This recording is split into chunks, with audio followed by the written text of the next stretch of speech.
নবম, দশম এবং এসএসসি ও সমমানের পরীক্ষার্থীরা তোমাদের জন্য আরেকটি প্রস্তুতি পর্ব নিয়ে আসছি। দেখো, এই পর্বে রয়েছে প্রথম প্রশ্ন, যদি cosec theta into sec square theta -1 এর উপরে আবার রুট রয়েছে।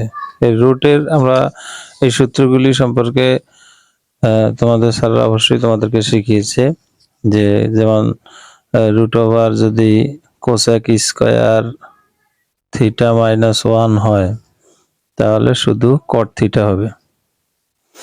এভাবে root over sec square theta minus যদি 1 হয় শুধু টেন থিটা হবে। আবার যদি root over 1 minus cos square theta হয় তাহলে শুধু সাইন থিটা। এভাবে এগুলি অবশ্যই প্র্যাকটিস করানো হয়েছে। আমরা মূলত জানি সূত্রটি এইভাবে আছে, sine square theta plus cos square theta সমান 1। তখন আমরা ইচ্ছা করলে লিখতে পারি যে সাইন স্কয়ার থিটা সমান 1 মাইনাস কস স্কয়ার থিটা। তখন দেখো, এই সাইন থিটা এখানে স্কয়ার সরিয়ে নিলে উপরে এখানে রুট চলে যায়। মূল কাহিনীটা শুধু এইটাই। এইভাবে কিন্তু প্রত্যেকটা হয়েছে। সাইন স্কয়ার থিটা এখানে রাখলাম, কস স্কয়ার থিটা ওই পাশে গেল, আবার স্কয়ারটা এই পাশে সরিয়ে নিয়েছে, এই পাশে রুট আসছে, এরকম। একটু প্র্যাকটিস করবে হয়ে যাবে। এখন এটা কিভাবে হবে, এটা তোমরা পরীক্ষা হলে যেটা করবে সেটা হচ্ছে কোসেক থিটা। এখানে কোসেক থিটা মানে কি? কোসেক থিটা মানে হচ্ছে 1/sin থিটা। কোসেক থিটা মানে হচ্ছে 1/sin থিটা। এটা আমরা আগে নিলাম।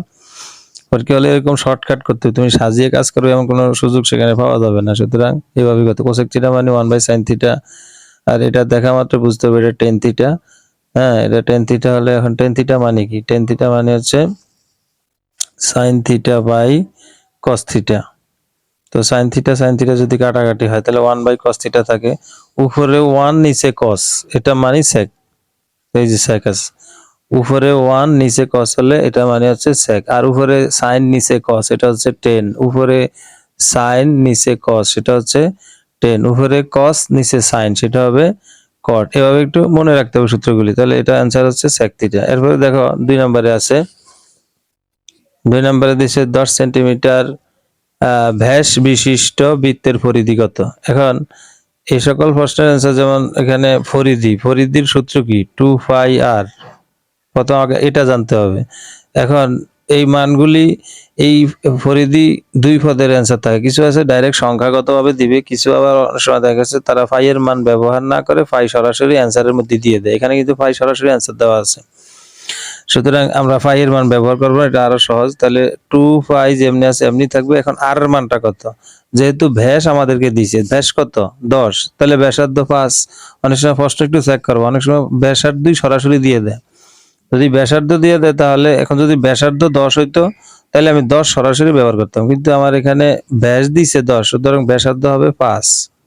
এই তাহলে ব্যাসার্ধ যদি 5 হয়, 5 দুগুণে 10π হচ্ছে অ্যান্সার। এরপরে দেখো, এই যে 10π আছে। এরপরে দেখো 7 যোগ 13 যোগ 19 যোগ 25, যদি আমরা এই প্রশ্নটি অ্যান্সার করি, বলছে এর একটা ধারা, এই ধারার উদ্দীপকের আলোকে 3-4 নং প্রশ্নের উত্তর দাও। তাহলে ধারার 10তম পদের কথা বলছে। 10তম পদ, প্রথম প্রশ্ন ধারার 10তম পদ কত। এখন 10তম পদ বের করতে গেলে আমরা জানি যে কোনো ধারার যততম পদই বলুক, 10তম পদ বললে হবে a প্লাস 9d, সবসময় 1 কম হবে। যদি বলতো ধারার 60তম পদ তাহলে a প্লাস 59d। যদি বলতো ধারার 58তম পদ তাহলে a প্লাস 57d। এভাবে সবসময় 1 কম হবে।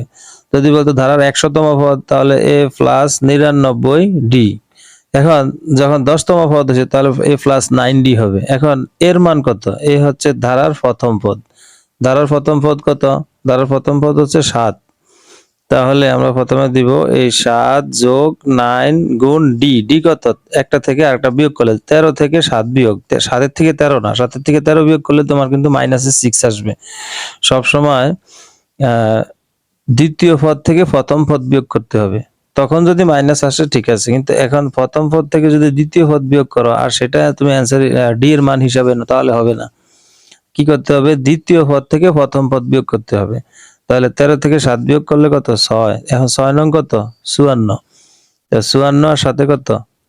61। এটা হচ্ছে অ্যান্সার। এই যে 61 হচ্ছে 10তম পদ। ধারাটির প্রথম 15টি পদের সমষ্টি কত সেটা বলছে। 15টি পদের সমষ্টি যদি আমরা বের করতে যাই, দেখো তাহলে আমরা সবসময় মনে রাখবে, সহজভাবে কিন্তু আমাদের পরীক্ষা হলে কাজ করতে হয়। তো 15টি পদের সমষ্টি বের করতে হলে প্রথম কাজ হচ্ছে তোমার 15 2 দিয়ে ভাগ দেওয়া। যদি 15 আমরা 2 দিয়ে ভাগ দেই, তাহলে 15 ভাগ 2 কত আসছে? 7.5। এরপরে যে কাজটা করবা সেটা হচ্ছে একটা গুণ চিহ্ন দিবা অথবা একটা ব্রেকেট দিয়ে দিবা। গুণ আর ব্রেকেট একই কথা। প্রথমে 15 ভাগ 2 7.5, কেমন? এরপরে কি করবা? এরপরে একটা ব্রেকেট দিয়ে 15 ভাগ 2 7.5, এরপরে গুণ চিহ্ন দিয়ে গুণ চিহ্ন একটা দিতে হবে। দেওয়ার পরে একটা ব্রেকেট দিবা। ব্রেকেট দেওয়ার পরে এবার তোমার কাজ হচ্ছে ওই যে সূত্রের মধ্যে 2a ছিল, সমষ্টির সূত্রের মধ্যে একটা 2a আছে। 2a, এখন 2a মানে কি? 2a যেহেতু 7, তাহলে 2a হবে 14। এরপরে যোগ n-1 ইন্টু d। সূত্রের মধ্যে এই সূত্রটা মূলত এরকম। দেখো সূত্রটা হচ্ছে, সমষ্টির সূত্র হচ্ছে উপরে হচ্ছে n into 2a plus n-1 into d, নিচে হচ্ছে 2।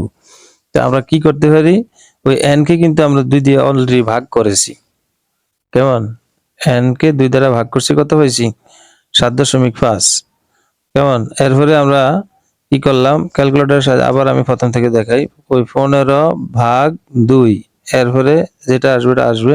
এরপর একটা গুণ চিহ্ন দিবা, ব্রেকেট। এরপরে আমাদের যেটা আছে কি, এখানে দেখো 2a আছে।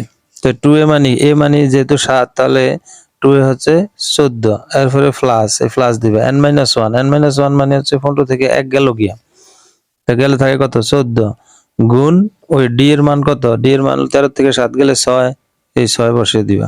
বসে একটা ব্র্যাকেট দিয়া ইকুয়াল সাব দিবা, যেটা আসবে এটাই অ্যান্সার, 735। আবার আমি কাজটি দেখাচ্ছি, দেখো। প্রথমত কি করবে? বলছে 15টি পদের সমষ্টি বের করার জন্য। কোনো সমস্যা নেই। 15টি পদের সমষ্টি বের করার জন্য প্রথম কাজ হচ্ছে 15কে যততম পদের সমষ্টি বের করতে বলবে তাকে আগে প্রথমে 2 দিয়ে ভাগ করতে হবে। ভাগ করার পরে যেটা আসবে, ক্যালকুলেটরে উঠলো, এটা ওঠার পরে এবার একটা গুণ চিহ্ন দিয়ে একটা ব্রেকেট দিবা। এরপরে যতটি পদের সমষ্টি বলছে, 15টি পদের সমষ্টি বলছে, সুতরাং আমরা এখানে দিতে পারি 15 থেকে যদি আমরা 1 বিয়োগ করি তাহলে কত থাকে? 14। তো 14 গুণ, আর পার্থক্য কত? 13 থেকে 7 গেলে 6। এরপরে যোগ, প্রত্যেকটার সাথে মনে রাখবো যত পদের সমষ্টি বলো কোনো সময়, প্রথমে আমরা 15 পদের সমষ্টি বলছি, এই জন্য 14 গুণ 6 দিলাম, কারণ 13 থেকে 7 গেলে 6। এরপরে প্রত্যেকটা সূত্র 2a প্লাস n-1, সুতরাং 2a, a মানে কি? এবার 2a যদি আমরা হিসাব করি, a মানে 7, তাহলে 2a হবে 14। এরপরে ব্র্যাকেট দিয়ে ইকুয়াল সাব দিলা, এই 735 হচ্ছে অ্যান্সার, এই 735। এরপরে দেখো আরেকটা প্রশ্ন আছে, যে বলছে 5 নম্বরে একবার পূর্ণ ঘূর্ণনের কোণের পরিমাণ কোনটি? একবার পূর্ণ ঘূর্ণন, পূর্ণ ঘূর্ণন মানে হচ্ছে মূলত একটা বৃত্ত পুরা ঘোরা। এখন একটা বৃত্ত যদি আমরা সম্পূর্ণ ঘুরি, দেখো একটা পূর্ণ বৃত্ত পুরা যদি আমরা ঘুরি, তখন 360 ডিগ্রি ফিল আপ হয়ে যায়। তাহলে 360 ডিগ্রি ফিল আপ হয়ে গেলে এটা হবে অ্যান্সার।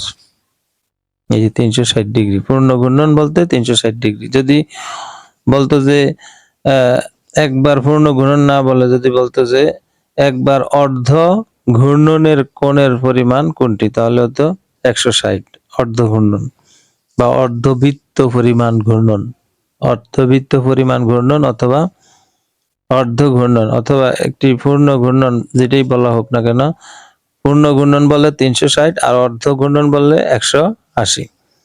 এরপর দেখো 6 নম্বরে বলছে যে এক আয়তাকার ঘনবস্তুর দৈর্ঘ্য কত? দৈর্ঘ্য দিছে 3 মিটার। এগুলি পর্যায়ক্রমে যথাক্রমে শব্দ ব্যবহার করা হয়, এক্ষেত্রে একটু খেয়াল করবে। যথাক্রমে শব্দ ব্যবহার করলে তখন ওই দৈর্ঘ্যের মান পর্যায়ক্রমে, দৈর্ঘ্য প্রস্থ উচ্চতা পর্যায়ক্রমে দেওয়া থাকে। তাহলে দৈর্ঘ্য হচ্ছে 3, প্রস্থ হচ্ছে 2, উচ্চতা হচ্ছে 1 মিটার। তাহলে কর্ণের দৈর্ঘ্য বলছে √14 মিটার। এখন আমরা আয়তাকার ঘনবস্তুর কর্ণের দৈর্ঘ্যের সূত্র কি? আয়তাকার ঘনবস্তুর কর্ণের দৈর্ঘ্যের সূত্র হচ্ছে মূলত, আমি এখানে লিখি, √a² + b² + c²। তো a² a হচ্ছে 3, b² b মানে 2 আর c হচ্ছে 1। তাহলে 3² 2² 1, 3² মানে 9, 2² মানে 4, 1² মানে 1। তাহলে দেখো 9 × 4 = 13, রেখে 14, তার √14 ঠিক আছে। সমগ্র তলের ক্ষেত্রফল 22 বর্গমিটার দেওয়া হয়েছে। এখন এটা সূত্রটা কি? এটা সূত্র হচ্ছে 2 × ab bc ca, অর্থাৎ 3 এর সাথে 1 বা 2 গুণ, আবার 2 এর সাথে 1 গুণ, পর্যায়ক্রমে খালি গুণ দিতে থাকবে। 3 এর সাথে 2, 2 এর সাথে 1, 1 এর সাথে আবার 3, তাহলে 3 দুগুণে কত? 6, 2 একে 2, আবার 3 একে 3। কি করলাম? প্রথমে 3 এর সাথে 2, এরপরে 2 এর সাথে 1, এরপর 1 এর সাথে 3। তাহলে আসতেছে 6 দিয়ে কত? 8, 8 3 11, 11 দুগুণে 22। এই যে 22 বর্গমিটার দেওয়া আছে। এরপরে বলছে আয়তন 6 ঘনমিটার। কারণ আয়তনের সূত্র হচ্ছে এবিসি। তো এবিসি বলতে তিনটাকে গুণ দিতে হবে। 3 দুগুণে 6, 6 একে 6, অর্থাৎ 6 ঘনমিটার।